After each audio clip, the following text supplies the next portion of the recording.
O que vocês acham aí do que o governo está fazendo? Eu vou passar dois vídeos aqui. Que é o deputado Mauro Benevides, que é vice-líder do governo, não é do PT, que ele é do PDT, né? É vice-líder do governo na Câmara, falando sobre, né, defendendo aí o governo, dizendo que não, que nem nada do que estão plantando por aí, que o governo não quer cortar benefício nenhum, não vai tirar direito de ninguém. E eu já tinha dito para vocês em algum tom nesse sentido, né? De que o que está se falando é dali para frente, como diz no Supremo Tribunal Federal.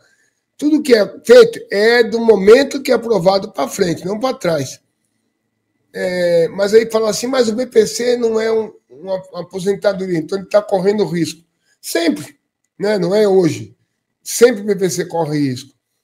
Mas o que eles pretendem fazer é um crime com o BPC. Mas, segundo o tal do Benevides aí, nada disso vai acontecer, tá?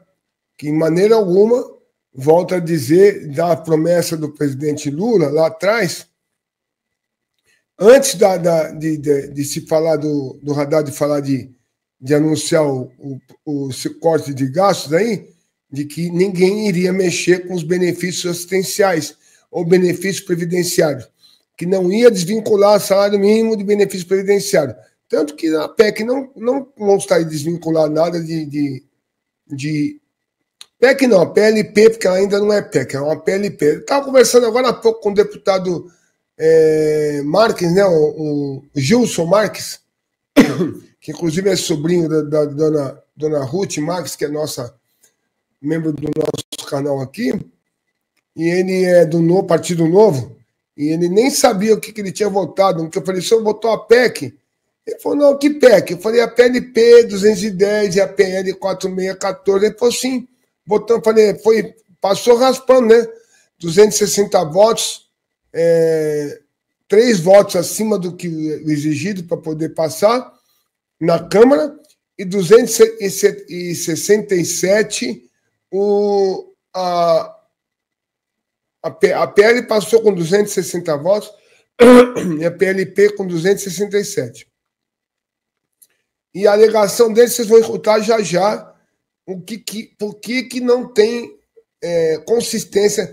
Eu vou trazer uma outra votação aqui para vocês. Antes de eu colocar o Mauro Benevides, deixa eu colocar um outro vídeo aqui, que é muito importante, tanto quanto esse.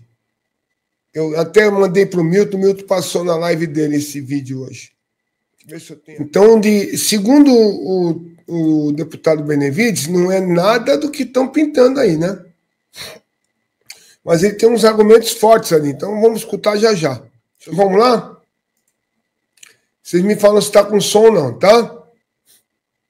Acelera a votação de 2 projetos do pacote fiscal do governo, mas ainda sem garantias de que vão ser aprovados. Deputados estão insatisfeitos com a decisão do STF sobre as emendas parlamentares. Quem explica pra gente, direto de Brasília e ao vivo, é o Levi Guimarães. Oi, Levi, muito bom dia pra você, boa quinta-feira.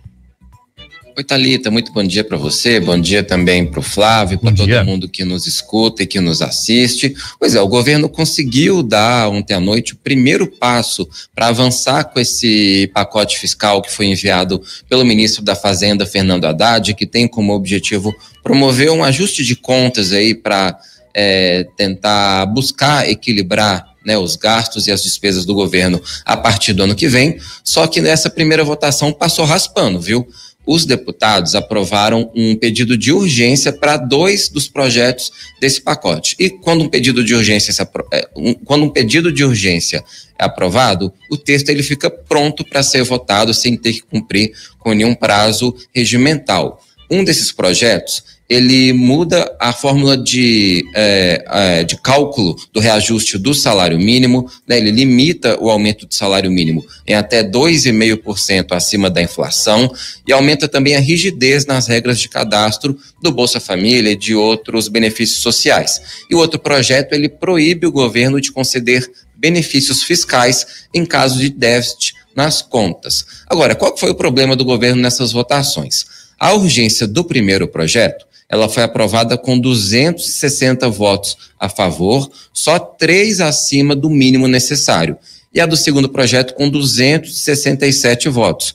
Ou seja, são margens muito apertadas e que não dão segurança para o governo de que, quando o texto de fato for colocado em votação, de que ele vá ser aprovado. O próprio presidente da Câmara, Arthur Lira, ele falou ontem que o governo ainda não tem os votos necessários para aprovar esse pacote. E por que isso acontece? Os deputados, eles ainda estão muito insatisfeitos sobre a decisão mais recente do Supremo Tribunal Federal sobre as emendas parlamentares. O STF liberou o pagamento das emendas, que estava suspenso desde agosto, só que impôs regras um pouco mais rígidas do que as que tinham sido acordadas antes entre o Congresso e o governo federal.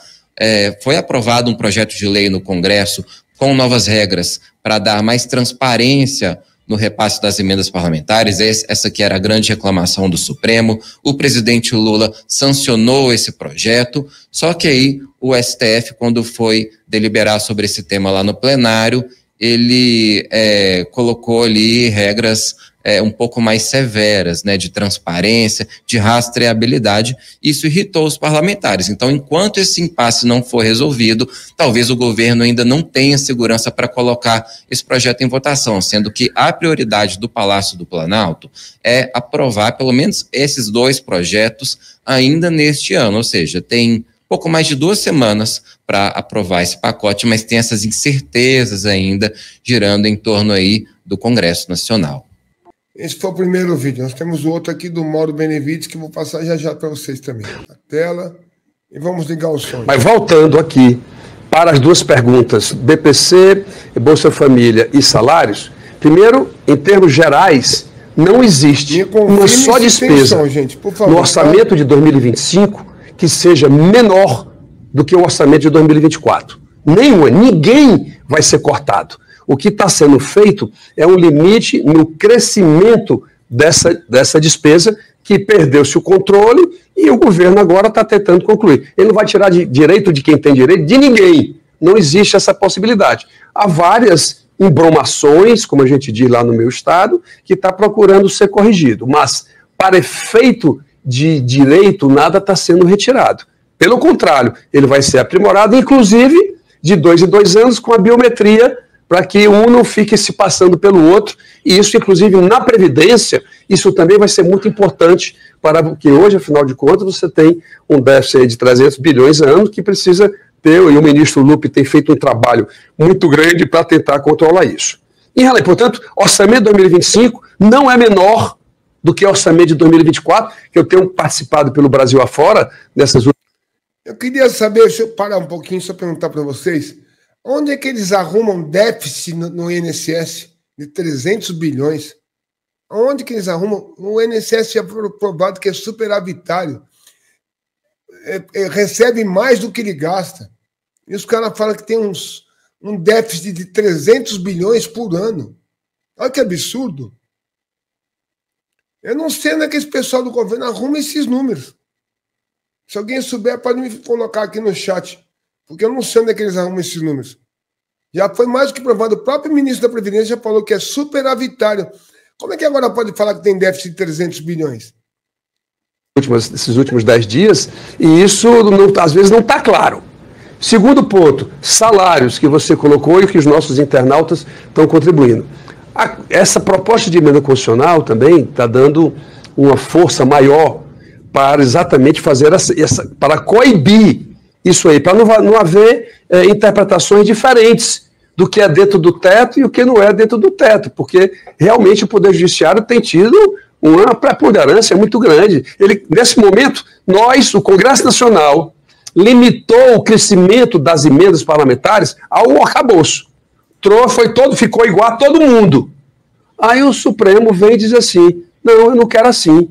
Eu quero que ele cresça no limite do crescimento das despesas discricionárias. Ele cria um critério na interpretação dele, diferente da lei complementar aprovada pelo Congresso Nacional, sancionado pelo Presidente da República. Em outras passagens dele, ele foi muito acertado em outras passagens. Mas nessa especificamente, eu queria fazer data vênia aí ao Supremo, precisava fazer uma avaliação. E terceiro, nos BPCs e nos Bolsa Família, o que está acontecendo também, várias decisões judiciais totalmente disfuncionais do que a lei determina. Então, esse regramento veio exatamente para coibir essas decisões judiciais totalmente alheios e que isso não venha prejudicar, portanto, todos aqueles que tenham direitos. Nós estamos falando um Bolsa Família ano de aproximadamente 168 bilhões de reais ano, só para que a população brasileira tenha conhecimento da dimensão que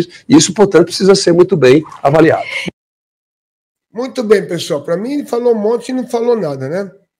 Porque ele diz aqui, primeiro, que é deficitário e é superavitária a Previdência. Ou o Carlos Lupe é um mentiroso, né? Carlos Lupe, o Stefanuto, o Antônio Carlos, que foi o antigo presidente do INSS, que foi presidente do INSS e ministro da Previdência. Então, são todos mentirosos. Agora, todo mundo sabe, mais do que provado, que o INSS arrecada muito mais do que gasta. Agora, é que roubam demais o INSS, né? Essa é a verdade. A outra reclamação, vocês perceberam que a preocupação dos deputados e senadores não é se o povo vai estar se lascando, não. É com as emendas. Porque o STF mudou o jeito deles pegarem o dinheirinho, sabe? Diz que agora tem que ser destinado 50% daquelas emendas obrigatórias ir para a saúde e educação, que eu acho muito bem feito isso. E agora tem que mostrar quem foi o deputado que pegou, quanto pegou e como pegou e para onde mandou. Agir com Caco é o nosso lema. Segurança e futuro, esse é o tema. Aposentados felizes, com muito pra contar. No canal do Caco, vem se informar. Planeje seu amanhã, não deixe pra depois.